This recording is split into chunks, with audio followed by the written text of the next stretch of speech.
Well, I mean, as we looked at writing FM 30, which really was a significant change in our doctrine, to refocus us on large-scale combat operations against peer threats and near-peer threats.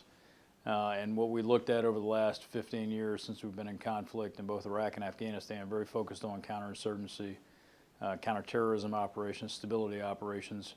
I felt there was a gap, and at least maybe a lack of an appreciation historically for where we've been at echelons above brigade. And as we look at divisions and corps and theater armies and the role that they play in large-scale combat, it's very different than what those same echelons play in a counterinsurgency environment. So I felt it appropriate that we get that out to help further educate and our senior leadership, and frankly a lot of our staff officers, on what it means to be at that echelon and what the roles and responsibilities are from a historical context.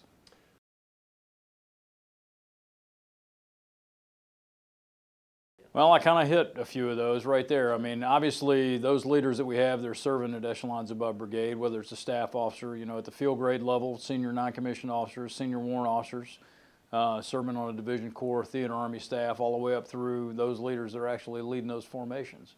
Also, I think it's important for the leadership, up in, the headquarters department of the Army and our joint force. Because as we think about developing requirements and resourcing formations, we've been very focused on the fight that we've been in, and rightfully so.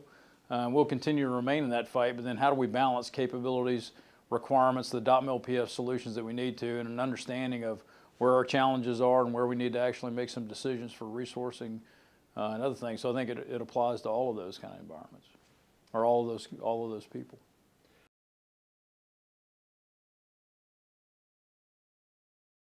Well, one, I mean, it's good to always have history to be able to place, the current operational environment into context.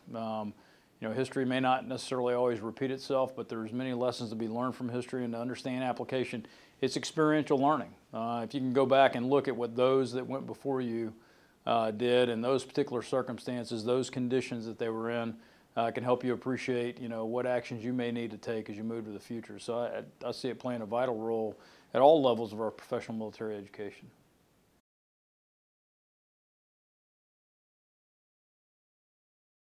Yeah, well, I mean, when we think about, today, I mean, one of the things that's changed in the operational environment is we're in competition today.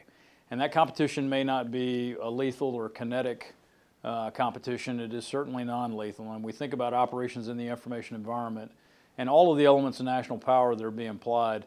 And you can look around the globe right now that there is significant amounts of competition with adversaries, not enemies, not threats, but there are adversaries that are competing for economic power, diplomatic position, and being able to maintain freedom of action around the globe for their own national interests, and we have to compete for our own national interests. So how we think about, and it's a little different, at least for FM 30, we wrote that manual very differently than we have in the past, where in the past we would talk about kind of the lethal aspect of the fight. It would be at the line of departure, and we'd finish at kind of the objective area. We've encapsulated the entire joint phasing construct in now to account for all of that activity that happens before, as we think about the four strategic roles of the Army of shaping security environments, preventing conflict, being able to prevail in large-scale combat operations, and being able to consolidate gains to make those temporary gains permanent. That bounds the lethal activity, and there's lots of non-lethal activity on both sides of that, and the Army plays a very decisive role in that for the joint force and our unified action team.